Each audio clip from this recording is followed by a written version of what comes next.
கௌதம் சில நாளைக்கு என்ன நடக்குதுன்னு பார்க்கலாம். எபிசோட் ரொம்ப அதிரடியாக இருந்துச்சுன்னே சொல்லலாம். மிஸ் பண்ணாமல் ஃபுல்லோடையும் கேளுங்க. அதுக்கு இந்த வீடியோ பிடிச்சிருந்துச்சுன்னா லைக் பண்ண பாருங்கள். ரொம்ப பிடிச்சிருந்துச்சுன்னா நம்ம சேனலுக்கு வந்து சப்ஸ்கிரைப் பண்ணி கண்டினியூஸாக ஆதரவு தாங்க. நம்ம கௌதம் வந்து வீட்டில் வந்து இல்லை, இந்திரா தான் வீட்டில் வந்து இருக்காங்க. அதனால் வந்து எதாவது இடக்கு முடக்கு பண்ணலான்னு சொல்லி ராகினி வந்து யோசிச்சுட்டு இருக்காங்க. ஒரு பக்கம் சாமியாட்ட வந்து அடுத்தது நான் என்ன செய்யணும், நடக்கிறதெல்லாம் நன்மைக்கு, எது நடக்கணுமோ அதான் நடக்கும், விதியை யாராலையும் மாற்ற முடியாது அப்படின்னு சொல்லிட்டு அவங்க மட்டும் போக ஆரம்பிச்சிடுறாங்க. இந்த விஷயத்தை எல்லாட்டையும் சொல்லலாமா, இல்லை அக்காட்ட மட்டுமா சொல்லலாமான்னு சொன்னால் விதியை மாற்ற முடியாதுன்னு சொல்லிட்டு போகிறாரு. ஆனால் இப்போதைக்கு எந்த விஷயத்தையும் சொல்லக்கூடாதுன்னு சொல்லியிருக்காரு. அதை மட்டும் புரிஞ்சிருக்குங்கிற மாதிரி யோசிக்கிறாங்க. அந்த இடத்துல நம்ம இந்திரா வந்து திங்க் பண்ணுற மாதிரி காட்டுறாங்க. ஜெயா வந்து கேட்குறாங்க இந்திரா கிட்ட வீட்டுக்குள்ளே வந்ததுக்கப்புறம், நீ என்ன நினச்சிட்டு இருக்க, அந்த சாமியார் உங்ககிட்ட வந்து என்னமோ ரகசியமாக சொன்னார், என்ன சொன்னார்?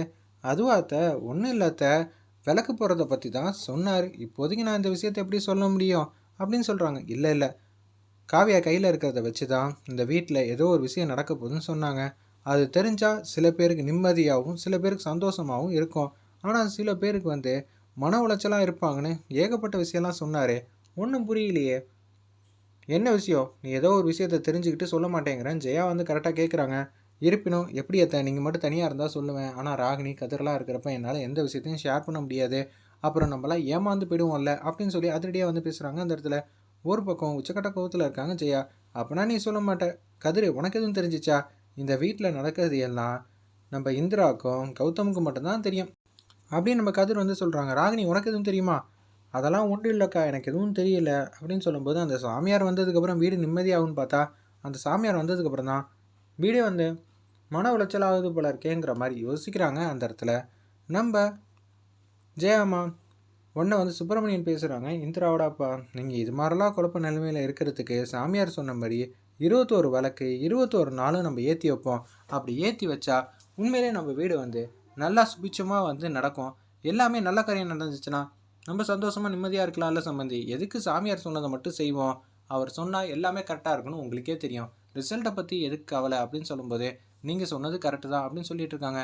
உங்கள் பேச்சை கேட்கறதுனால இதுவும் சொல்வீங்க, இன்னமும் சொல்வீங்க. உங்கள் பொண்ணை திட்டக்கூடாதுன்னு சொல்லிட்டு தானே நீங்கள் இது மாதிரிலாம் பேசிக்கிட்டு இருக்கீங்கன்னு ராகினி வந்து சொல்கிறாங்க. சும்மானு இருக்கியா சம்மந்தி, ஏண்டி இது மாதிரிலாம் பேசுகிற? சம்மந்தி சொல்கிறது தான் கரெக்டு. எக்ஸாம் எழுதுவோம், ரிசல்ட் வந்து வரப்போ வரட்டும். ரிசல்ட்டையே நினச்சி யோசிச்சுட்டு இருந்தா எக்ஸாம் சரியாக எழுத முடியாது. அதே மாதிரி தான் பரிகாரத்தை வந்து வெற்றிகரமாக வந்து செஞ்சு முடிப்போன்னு ஜெயா வந்து சொல்லிடுறாங்க.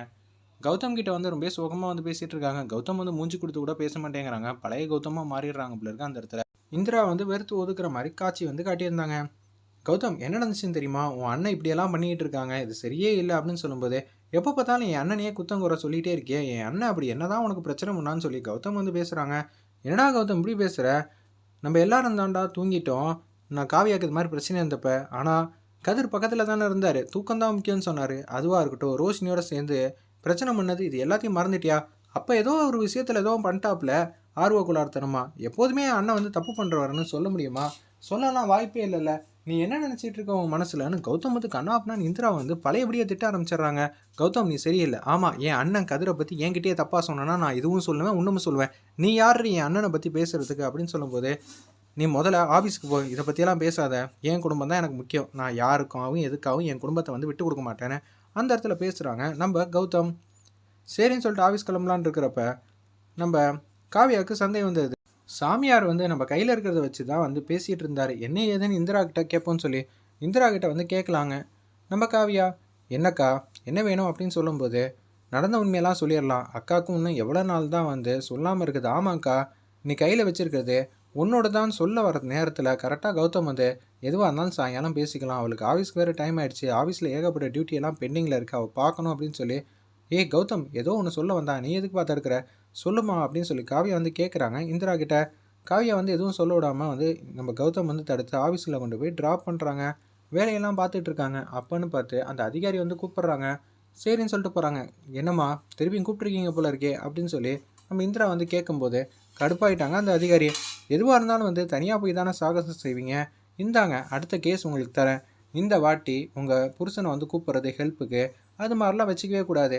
திருப்பி ஹெல்ப்புக்கு உங்கள் 2 பேரும் வந்து அஃபிஷியலாக வந்து பார்த்தேன்னு வச்சுக்கேன் இந்திரா, நீ வேலை பார்க்கும்போது அதுக்கப்புறமேட்டு ஒன்று நான் இந்த வேலையிலேருந்து இருக்கவே விட மாட்டேன். 3 வாட்டி நான் பேப்பரில் எழுதி சிக்னேச்சர் போட்டு கொடுத்தா நீ இந்த வேலையிலே இருக்க முடியாது, பார்த்துக்கமா அப்படின்னு சொல்லிடுறாங்க அந்த இடத்துல. சரி, இப்போ என்ன பண்ணலாம்? அது மட்டும் இல்லாமல் உனக்கு துணைக்கா நீ வேறு யாரையுமே கூட்டிகிட்டு போக முடியாது. நீங்கள் தான் வந்து எதுவாக இருந்தாலும் தனி காட்டு ராஜா மாதிரி எல்லாம் டிஷ்யூம் அடித்து தூக்கிட்டு வந்துடுவீங்களே, அதே மாதிரி தான் விஷயந்தான் இங்கேயும் இருக்குது. போய் பார்த்துக்கோங்க, இதுதான் அட்ரஸ்ஸு. சரி சார், தனியாகவே போய் சாதிச்சுக்கலாம், எனக்கு எந்த கவலையும் இல்லை. நீங்கள் சொன்ன மாதிரி நான் காவல் அதிகாரிங்கள்ட்டையும் நான் பேசலை, அதே மாதிரி நான் என் புருஷன்கிட்டையும் உதவி வந்து கேட்கல, போதுமா? சரி, நீ இப்போ என்ன செஞ்சு கிழிக்கிறேன்னு நானும் பார்க்குறேன். சப்போஸ் உன் புருஷன் உன் பக்கத்தில் டியூட்டி நேரத்தில் இருந்தான்னு வச்சுக்கிங்க, அதுக்கப்புறம் நான் சொன்னதை தான் செய்வேன். இந்த வேலையில் நீ கண்டினியூ பண்ண முடியாது, பார்த்துக்கன்னு சொல்லி அவர் வந்து மிரட்டுற மாதிரி பேசினோன்னே அப்படியே இந்திரா வந்து செம்மையாக வந்து முறைச்சிட்டு போகிறாங்க. நீ இன்னும் எத்தனை நாளைக்கு தான் இந்த டியூட்டியில் இருக்கேன்னு நானும் பார்க்குறேன் அப்படின்னு சொல்லி அவர் வந்து யோசிச்சுட்டு இருக்காங்க. அந்த இடத்துல ஒரு பக்கம் ரோஷி மாட்டுக்கு வீட்டில் வந்து தன்னந்தனியாக இருக்காங்க. அப்போன்னு பார்த்து ஜேபியோட அசிஸ்டண்ட் வந்து வராங்க. நீ யார் முதல்ல, எதுக்காக என் வீட்டு கதை வந்து தட்டிகிட்டு இருக்கேன்னு ரோஷினி வந்து கேட்குறாங்க. நான் ஜேபியோட அசிஸ்டண்ட், உங்கள்கிட்ட முக்கியமான விஷயம் வந்து ஐயா சொல்லிட்டு வர சொன்னார். ஜேபியோட அசிஸ்டண்ட்டா? அப்போனா நீங்கள் எதுவாக இருந்தாலும் வந்து டேரெக்டாக வந்து அவரே ஃபோனில் வந்து பேசியிருக்கலாமே, எதுக்கு நீ வந்து நேரில் வந்து சொல்கிற? இது ரகசியமான விஷயம், ஃபோனில் சொன்னால் கூட விஷயம் வந்து லிக்கெட் ஆக வாய்ப்பு இருக்குது, அதனால தான். காவியா கையில் இருக்குது, அவங்களோட தான் அப்படின்னு சொன்னேன். அச்சச்சோ, என்னோட ரூட்டு கிளியர்னு நினச்சா இப்படி ஆயிடுச்சு அப்படின்னு சொல்லும்போது, நீங்கள் தான் எப்படி இருந்தாலும் வந்து தூக்கிட்டு வந்து எங்கள்கிட்ட தரணும்னு சொல்கிறாங்க. இவ்வளோ நேரம் முடியாதுன்னு சொன்னாங்க, யாரோ பெற்றதெல்லாம் நான் எப்படிப்பா எடுத்துகிட்டு வர முடியும்னு அப்போன்னு பார்த்தா காவியாவோடதுன்னு சொன்னதுக்கப்புறம் என்ன செய்யணும்னு தெரியாமல் யோசிச்சுட்டு இருக்காங்க. காவியா கிட்ட வந்து கேட்குறாங்க, என்னடி உன் தங்கச்சி இப்போல்லாம் சொல் பேச்சை கேட்க மாட்டேங்கிறா, ஏங்க இப்படியெல்லாம் பண்ணுறீங்க, இது நம்மளோடதுங்க அப்படின்னு சொல்லும்போது கதிர் வந்து கண்ணா அப்படின்னான்னு திட்டுறாங்க நம்ம காவியாவை.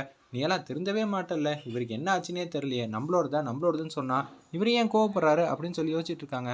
ஒரு பக்கம் இந்திரா வந்து அந்த இடத்துக்கு தன்னந்தனியாக போகிறாங்க லொக்கேஷனுக்கு. போனால் அங்கே 4-5 பேர் வந்து என்னமோ ஒரு பொருள்லாம் வச்சுக்கிட்டு இருக்காங்க. ஒரு பக்கம் என்னடா பண்ணுறீங்க அப்படின்னு கேட்டோன்னே, மச்சான் இங்கே ஏதோ ஒரு பிரச்சனையாயிடுச்சுடா, நம்ம இங்கேருந்து ஓடிடலாம், எதுவாக இருந்தாலும் அப்புறம் பார்த்துக்கலாம்னு சொல்லி அந்த 3 பேரும் வந்து குடுன்னு எஸ்கேப் ஆகிற மாதிரி தெரியுது. இந்திரா மட்டும் தன்னந்தனியாக அந்த இடத்துல வந்து இருக்காங்க. இன்னும் எத்தனை பேர் இருக்காங்கன்னு தெரியல. அது மாதிரி சஸ்பென்ஸ் வச்சுட்டு இந்த எபிசோட அருமையாக மாதம் முடிச்சிருந்தாங்க. வெயிட் பண்ணி பார்ப்போம்.